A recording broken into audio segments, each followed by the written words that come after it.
ભરૂચ જિલ્લા કાનૂની સેવા સત્તા મંડળ ભરૂચ દ્વારા આગામી તારીખ 12/7/2025 રોજ જિલ્લાની તમામ તાલુકા કોર્ટોમાં નેશનલ લોક અદાલતનું આયોજન કરાશે।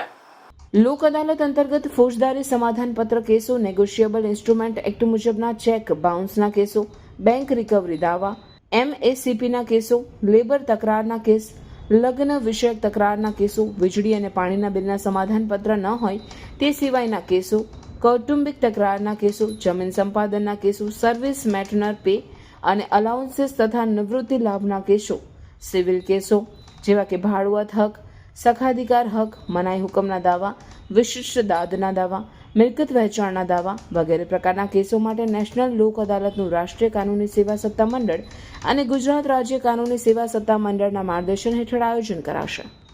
ભરૂચ જિલ્લાની તમામ જાહેર જનતા તેમજ પક્ષકારોને તેઓના પેન્ડિંગ કેસોમાં સમાધાનથી તકરારનું નિરાકરણ લાવવા તેઓના વકીલ મારફતે જે તે કોર્ટમાં કેસ પેન્ડિંગ હોય તો તે કોર્ટના કેસ લોક અદાલતમાં મૂકવા માટે સંપર્ક કરવા જણાવાયું છે।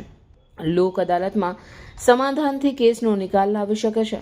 વધુમાં લોક અદાલતના માધ્યમથી કેસમાં સમાધાન કરવાથી લોકોને આર્થિક નુકસાન થતું નથી અને સમયની બચત થાય છે। લોક અદાલત અંગે વધુ માહિતી મેળવવા માટે જિલ્લા કાનૂની સેવા સત્તા મંડળ ભરૂચના સંપર્ક સાધી શકાશે। તેમજ જિલ્લા તાલુકા કક્ષાની કોર્ટમાં કેસ પેન્ડિંગ હોય તો જે તે તાલુકા જિલ્લા કોર્ટનો સંપર્ક કરવા માટે સચિવ સિનિયર સિવિલ જજ જિલ્લા કાનૂની સેવા સત્તા મંડળ દ્વારા જણાવાયું છે।